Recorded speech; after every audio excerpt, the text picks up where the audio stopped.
and we appreciate your support. Today is the second day of the symposium. The planning committee members have invested lots of time and effort to make it happen. Let's give them a big round of applause for their hard work.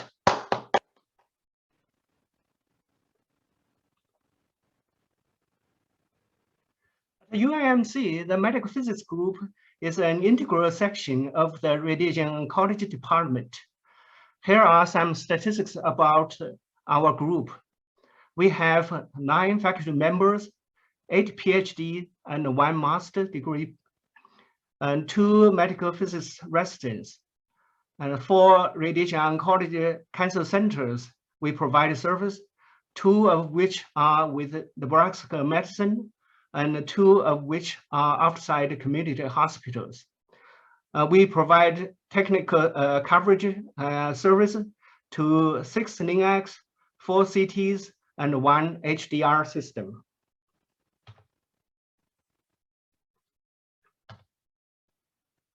We perform all standard special procedures on different kinds of therapeutic machines, with probably the only 2 exceptions of an MR LINAC and a proton machine. At UIMC, the medical physicists share many responsibilities. We can divide them into 4 categories: clinical, research and development, teaching, and service.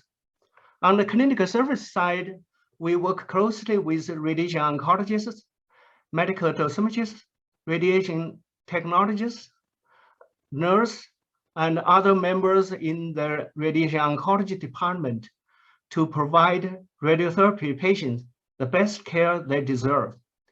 We are in charge of a treatment delivery system quality assurance program, provide consultation to physicians on technical issues, e.g.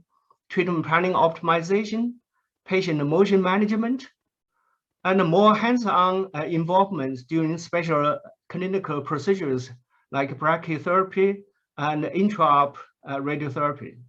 At UIMC, treatment planning for special procedures such as SRS and brachytherapy are all handled by physicists. On the research side, we interact with other faculty members and from other disciplines, for example, biology and engineering, to attack the technical and scientific problems. You have heard some medical physicists research talks from yesterday and more today.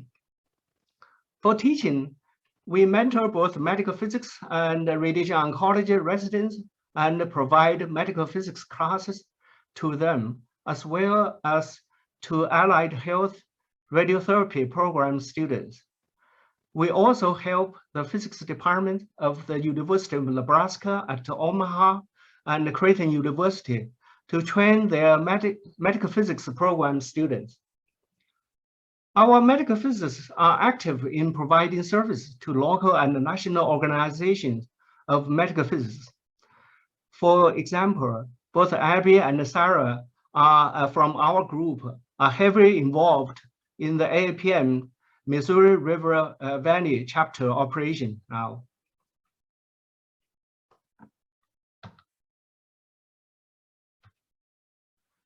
COVID-19 did impact our group in the last 12 months, but overall it was manageable due to the time and effort put in by the physicists. Our clinical operation was robust. Patient care, patient load increased slightly, and more special procedures were performed. On the teaching side, the feedback from students was similar to those from the previous years, and our residents consistently ranked us very high.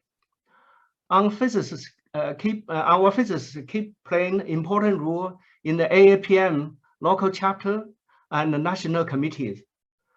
The only negative impact area was the research and the development side. we saw a dip in the number of abstracts submitted to APM and Astra last year, but I hope it was a fluke. Another event worth mentioning was the cyber attack our hospital suffered last September. We lost 4 clinical days, but learned a lot from that event. For those interested in learning more about our handling of the crisis, please watch our physics presentation from the yesterday afternoon section. And I hope the recorded session will be available online soon. There were some changes in our life during the last 12 months. Here are some personal observations.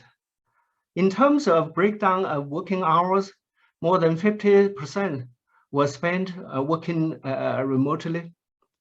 One obvious time-saving spot was in commuting time. Work efficiency increased on some tasks, but reduced on others. Overall, it was improved.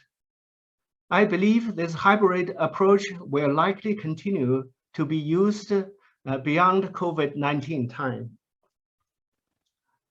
Online mentoring was the new norm in the last 12 months.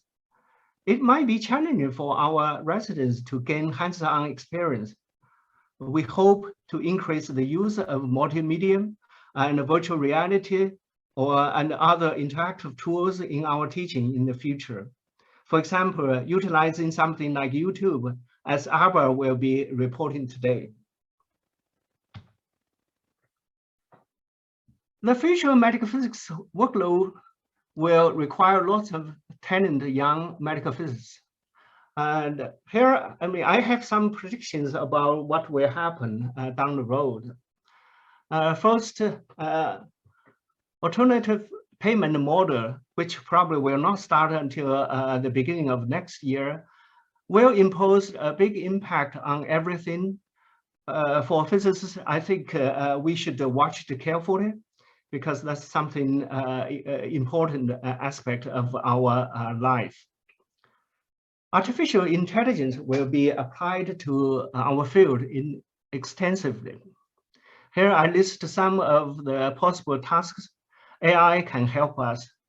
For example, auto contouring for anonymous structures, automated treatment planning, automated planning quality and chart checks, and also on machine reliability monitoring.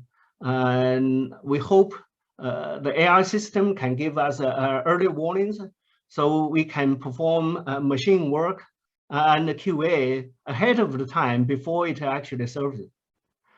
And also AI, I believe, it can help us to do a better job in scheduling and workflow optimization. There will be 2 talks in this session on this part. And also, this is probably a little bit more long-term prediction. Advanced delivery technologies probably will require more qualified medical physics time involvement in treatment planning and delivery. Technologies such as Flash RT probably will further reduce the number of fractions we use to treat our patient. And all this needs new and talented medical physicists. But how to identify and where to get them will be challenging. The keynote speaker today can shine some light on this topic. Next, I'm going to, it's a great honor for me to introduce